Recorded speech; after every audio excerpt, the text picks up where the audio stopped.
Bonjour à tous et bienvenue dans un nouvel épisode de l'Observatoire de l'immobilier dans la Drôme. Aujourd'hui, on va analyser le Vercors, le Diois et la vallée de la Drôme. Pour ce faire, j'ai pris rendez-vous avec maître Frédéric Sagnier. Bonjour Frédéric. Bonjour Alex. Comment ça va? Très bien. Et toi? Écoute, je suis très content de te retrouver ici sous le soleil, à Die. Ça fait plaisir, bienvenue. Merci à toi. Alors Frédéric, qu'est-ce que tu as ressenti quand tu as découvert les premiers chiffres du marché de l'immobilier pour 2023? Alors j'ai ressenti un effet de surprise important, comme j'avais pu ressentir en 2022. Ouais. Autant en 2022, on avait eu l'impression que les prix avaient considérablement augmenté. En 2023, on a eu une sensation tout à fait inverse et à la réception des statistiques, on a été surpris de constater que c'était tout à fait l'opposé. Le prix médian avait considérablement augmenté. Okay. On a une augmentation conséquente de l'ordre de 19% pour les maisons anciennes à Die. Okay. Mais il faut surtout rappeler quand même que c'est encore une fois un prix médian et pas un prix moyen. Et que le prix médian est là pour nous donner la statistique des ventes qui se sont faites à 50% au-dessus et 50% en dessous. Et ça doit certainement vouloir dire qu'on a vendu peut-être plus de biens importants que l'an dernier. Et de pas forcément, qualité, peut-être plus grand exactement, aussi. exactement. Et pas forcément une augmentation de prix de biens identiques. Ok.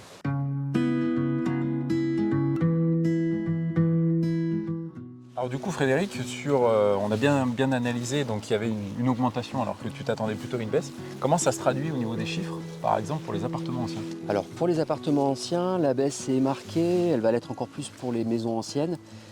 Si on s'arrête sur la vallée de la Drôme, on a une augmentation pour les appartements anciens de l'ordre de 7,6%. On parle du secteur de Cré, Livron. Et à Die, on a déjà une croissance à deux chiffres. On a une augmentation de l'ordre de 15,2% pour les appartements anciens.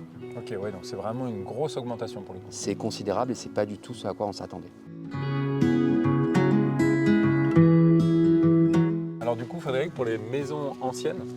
Pour les maisons anciennes, c'est strictement la même tendance. On a une augmentation qui est encore plus marquée dans le Diois que dans la vallée de la Drôme. Dans la vallée de la Drôme, on a une augmentation du prix médian de 3,6%. Et dans le Diois, on est à 19%, presque à 20%. Alors Frédéric, c'est quand même une très grosse augmentation, c'est très marqué sur ton secteur. Comment tu peux expliquer ça, toi? Alors, on va tenter une explication, parce qu'on n'est pas des statisticiens. On émet l'hypothèse qu'on a vendu plus de biens de taille importante. Et donc, on va s'intéresser peut-être au profil des acquéreurs et constater que, en raison du blocage des crédits en 2022, ce que tout le monde a pu constater, on a surtout eu des transactions au profit de personnes qui disposaient des liquidités et donc d'un pouvoir d'achat plus important et qui ont certainement acquis des biens de valeur plus importante. Alors du coup, c'est peut-être plus des personnes qui disposaient aussi d'un bien immobilier et qui se sont mis à le vendre au profit de Oui, c'est certainement ça. C'est des personnes soit qui disposaient des liquidités, des personnes âgées ou des retraités qui ont pu économiser toute leur vie, ou des personnes qui ont vendu leurs biens, leur appartement dans des villes et qui ont donc disposé des fonds pour acquérir les biens cash sans emprunt. Oui, alors ça a aussi exclu du jeu tout ce qui était primo-accédant. Je pense que ça les a complètement exclus. Effectivement, on a eu très peu de ventes et d'ailleurs on se félicitait quand on avait une transaction au profit d'un primo-accédant, mais c'est effectivement ce qui s'est passé pour l'année 2023.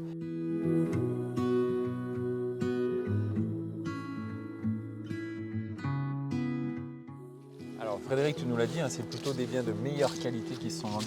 Mais quel type de bien justement c'est le plus vendu, notamment sur le Diois? Justement, en observant ces statistiques de la typologie des biens, qu'on a pu émettre une hypothèse sur la typologie des acquéreurs. On a vendu 67,5% de maisons anciennes qui ont plus de 4 pièces.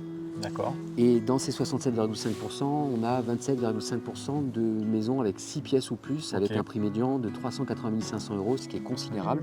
Ça veut dire qu'il y a presque un tiers des ventes des maisons anciennes qui ont été vendues avec un prix de 380 500 € médian. Donc là, on a bien analysé la vallée de la Drôme et le Diois. Qu'en est-il pour le Vercors, notamment pour les appartements anciens? Alors, pour le Vercors, on a finalement des statistiques inverses. Ça vient un peu contredire les statistiques qu'on a pu trouver dans le Diois et la vallée de la Drôme. On a une stagnation pure et simple au niveau des transactions des appartements. Et on a une véritable baisse pour les ventes de maisons anciennes. Une diminution de l'ordre de 8,5% du prix médian des maisons anciennes qui sont vendues à un prix médian de 192 100 €. Ok. Alors on a bien analysé donc, les appartements anciens, les maisons anciennes. Et du coup, sur les terrains à bâtir, comment ça s'est passé? Pour les terrains à bâtir, on n'a pas suffisamment de ventes pour avoir des statistiques dans le Diois. Il n'y a pas trop de terrains à bâtir à vendre dans le secteur. Dans le Vercors, on a quand même des statistiques et à l'inverse des statistiques pour les maisons anciennes, on a pour le coup une augmentation du prix médian de l'ordre de 13,7% pour un prix médian de 71 000 euros. Encore une progression à 2 chiffres. Exactement.